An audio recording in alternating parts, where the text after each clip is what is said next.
don't... Well, here I go again. Not sure if this is going to record. I get very confused. Looks like it's recording. It's September 14th, 2017. I just did a short video of the room that I've moved into. I know a lot of people don't think it's a big deal what I have gone through, but certainly not compared to what's happened in Houston and Florida and the people who died. But I've been crippling and abused since I was 6 years old, and I'm 76. And all I've ever tried to do with my life was fight for human rights. And I have achieved a lot for a handicapped person. There's no question about it. I have a terminal brain disorder called Parkinsonism that was caused by canola oil. And and the disease itself is brutal torture. I take horrific, paralyzing attacks, immune deficiencies, infections spread through my body like a prairie on fire.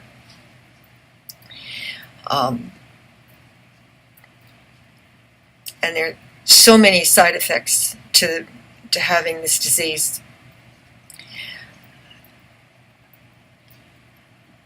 And it's really causes me to be not only severely allergic, chemically hypersensitive, but it causes my brain to go, things will trigger my brain to go into flashbacks, and I'll relive the horror of my life over and over and over again.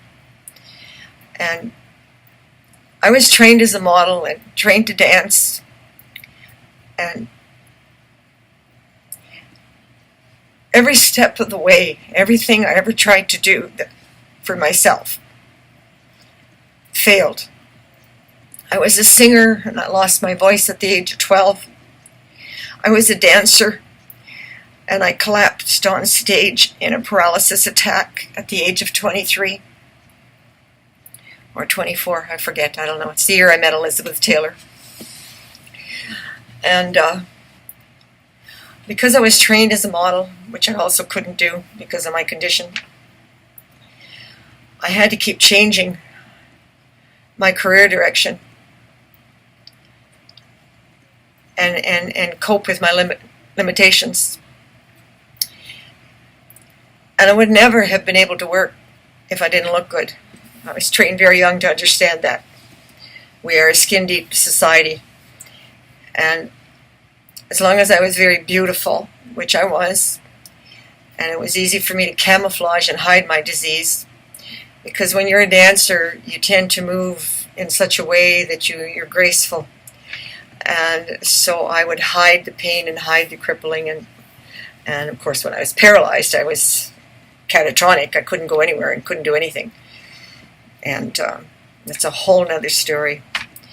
Everybody from pimps and hookers and lesbian biker gang in Vancouver, and a millionaire in New York City, and a Jamaican young man, and so many people, total strangers. A mafia don took pity on me. The kind of pity I never got from my parents, my family, or my friends. All they see was that I look good. And I make little sick jokes, make people laugh. It's how I deal with it. I'm an optical illusion. What you see is not what you get. My insides are a mess. And it's both funny, and it's also reality. It's true. I'm not making any effort to look great at the moment, because this isn't about that. My time's running out, and I know that. And I've been robbed of the money that I needed to get a home. So I became homeless, and I've moved in with my boyfriend. And it's his brother that robbed me of the money. and my brother who robbed my mother of my inheritance and her money and her inheritance and her home and her properties. And I've written enough about that. If you're really interested in the details, you can look it up. But all I have left is to fight to change the laws in Canada so that no one like my mother or you or your child ever go through losing your home and your properties because the government thinks it's okay to sever joint tenancy in secret, and that you as a registered owner don't have the right to the knowledge that somebody has severed your joint tenancy, and you think you're worth X number of dollars, and you think you own your home, and after 70 years, you're 95 years old, you don't. And that contributed to the fraud, because from there, my brother knew, my mother didn't know, and I didn't know. He put his name on title to the matrimonial home and the properties. And he bullied us into letting him manage the properties. 2 of them were income properties. And I gave up a wonderful life in Wasaga Beach, where people cared about me. I had doctors, lawyers, biochemists, chemists, forensic scientists, thousands of people who cared about my human rights causes, to fight for children so that they wouldn't get my disease, to fight for food labeling laws so that canola oil and other toxic chemicals, and that we would have to have all ingredients on the labels in Canada, the same as the United States or Europe.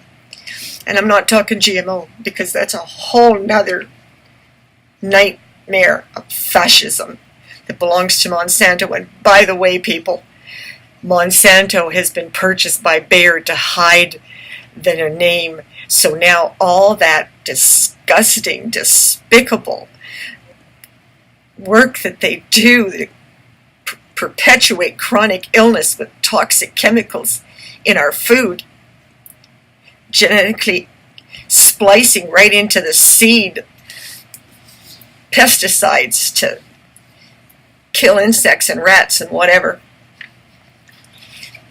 And quote unquote, the amount is not significant. It only kills the insects. It doesn't kill the people. Bullshit.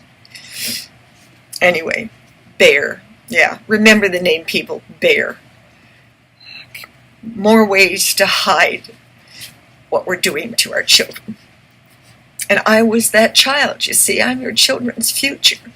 And I've always understood that. I didn't always know what my disease was or what it was caused by, but I knew that I was your children's future. And I've done everything I could with the help of Americans.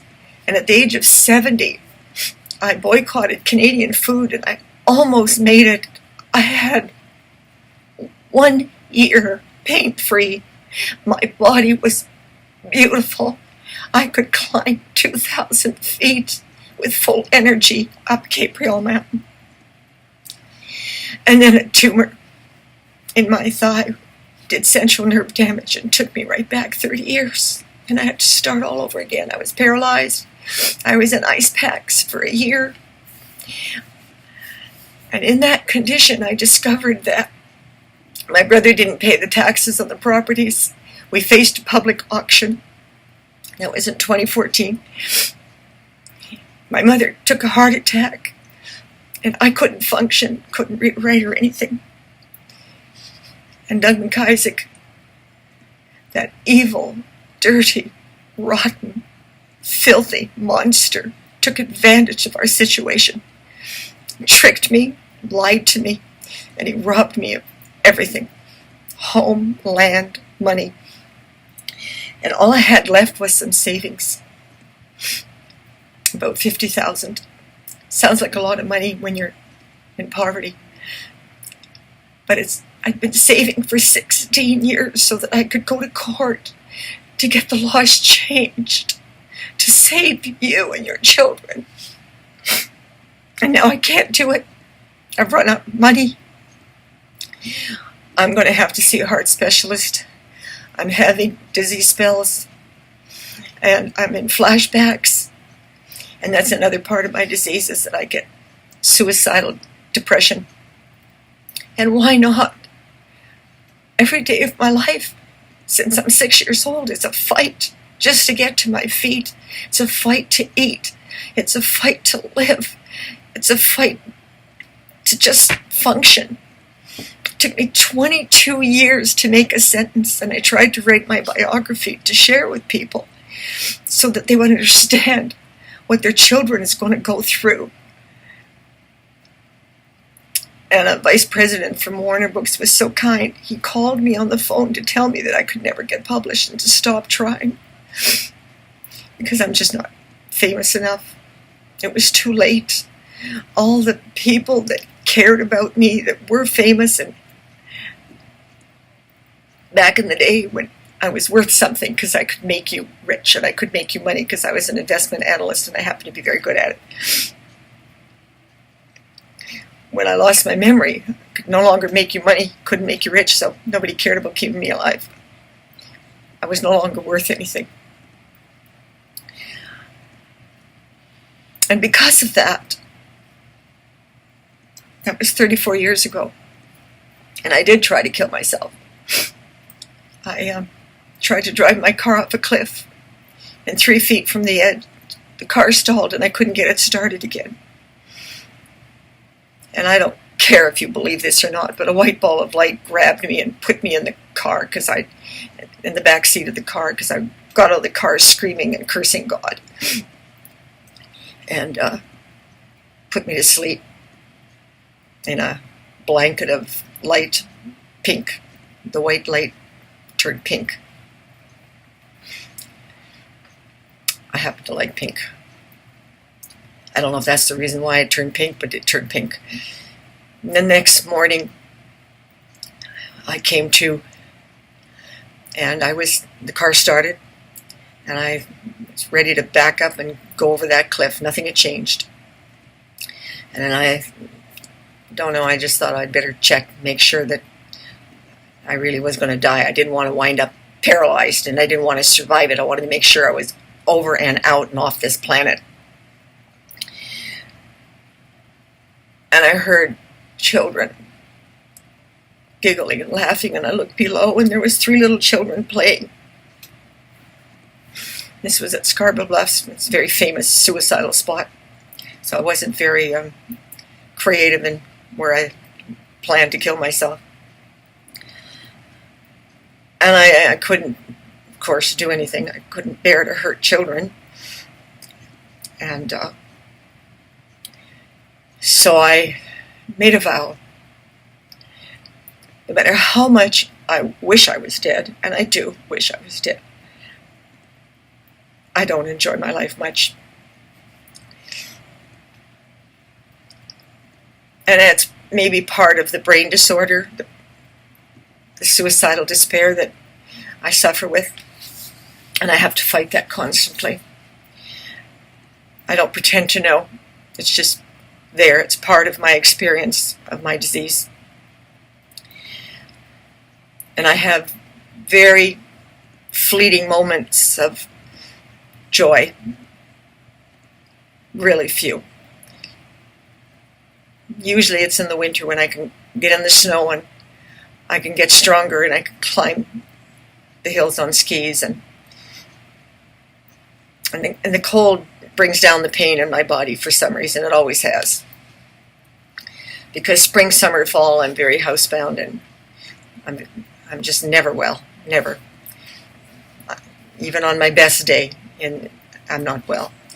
And our lakes are now so polluted I can't even go swimming in cold water because I'm in northern Ontario, and at least our water is nice and cold, and that used to give me some relief, but I can't even do that anymore. Full of blue algae and pollution and shit. And that's global warming, people, by the way. I know none of you believe that, but that's a fact. And our fish are full of cancer, tumors. Yeah, right, great. But all of that's reversible. You know, that was the thing that I thought I could be an inspiration, because at 70, I was able to reverse the brain damage. And I was able to learn how to operate the internet. And I finished writing my biography, even though it can't be published. The main reason it can't be published is because I was so retarded when I attempted to write it that I don't know if it's my words or somebody else's words. You know, I read 1,000 books searching for the right words and the right sentence to describe my life and what it was like. Thinking that if I did that, maybe parents would recognize themselves or recognize somebody they knew and understand that they've been poisoned. Because that's symptoms of being poisoned. So I have very few choices. You know, this is not the democracy that our government pretends it is. Far from it. So I'm going to sign off now. I ask for your prayers that I can get the help that I need to ban secret filing in Canada. That no one should have the right to secretly file unregistered without notifying registered owners. I don't care what the reason is. I don't care if you're executor. I don't care what it is. As a registered owner, whether it's a severance, a joint tenancy, or anything, you should have the right to be notified. I don't think you should have the right to sever joint tenancy without consent, which they do in Saskatchewan. And my lawyer doesn't agree with me. Well, he's young. He sees it from a different point of view. At my age and at my mother's age, when you put in that many years into a marriage, you feel that you really should own the goddamn house.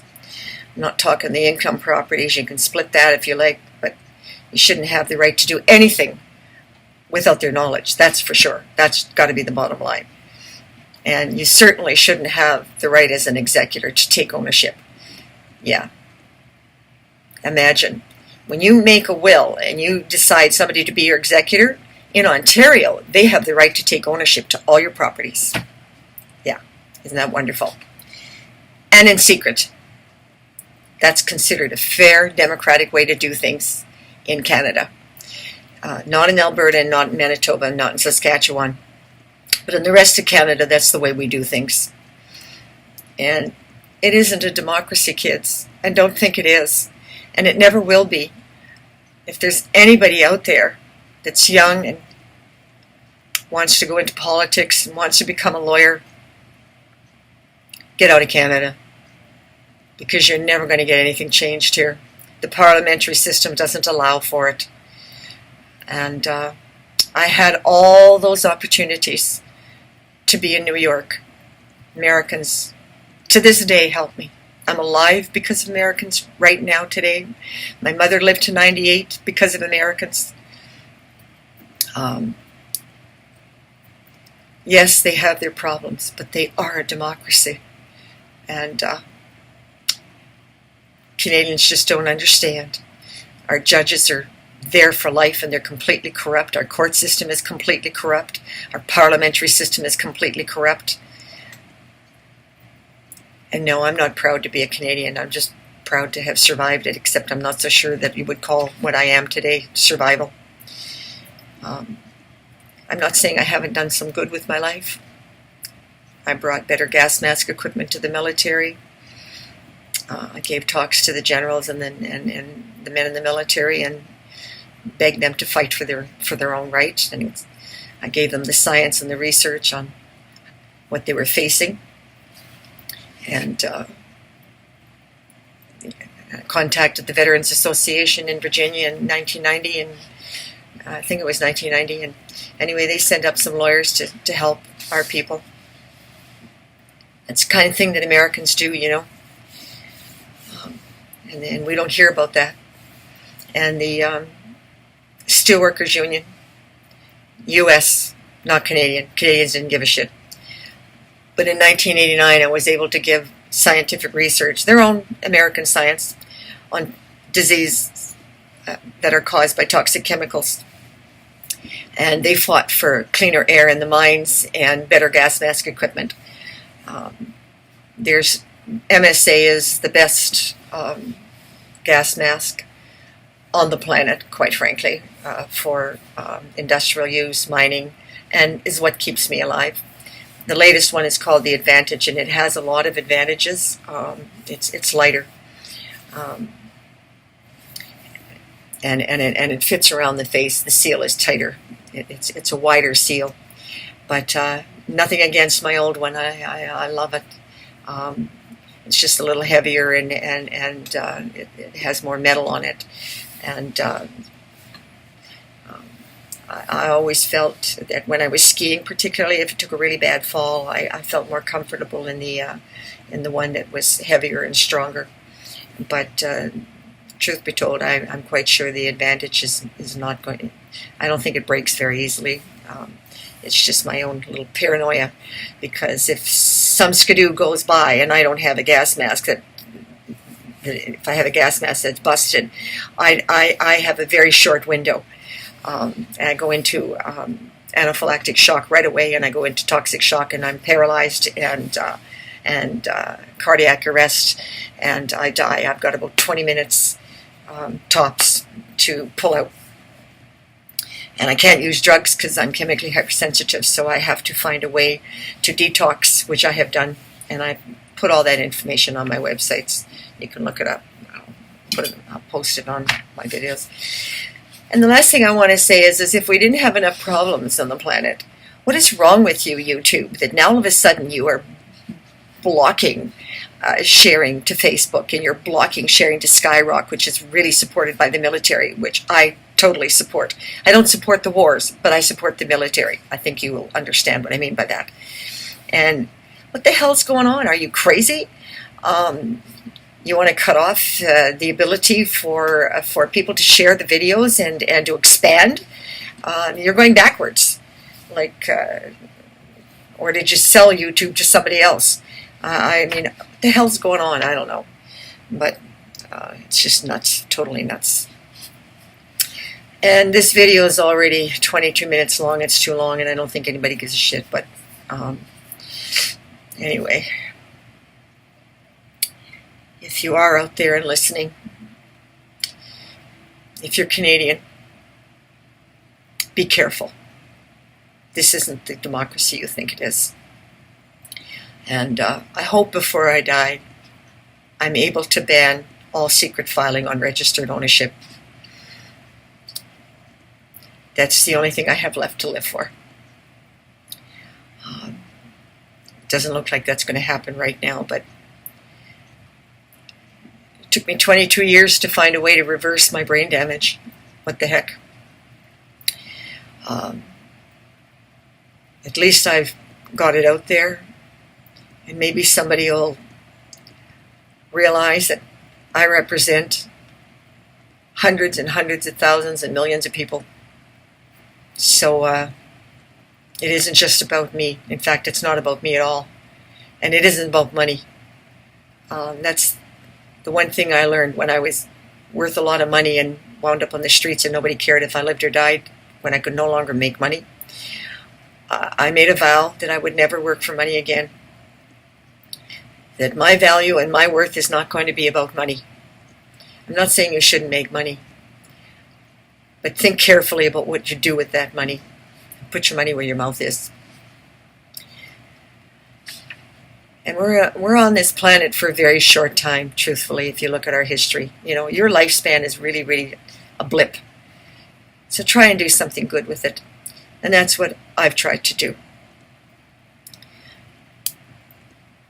And God bless everybody, young and old, rich or poor, whatever your color, whatever your culture. God bless. Over and out.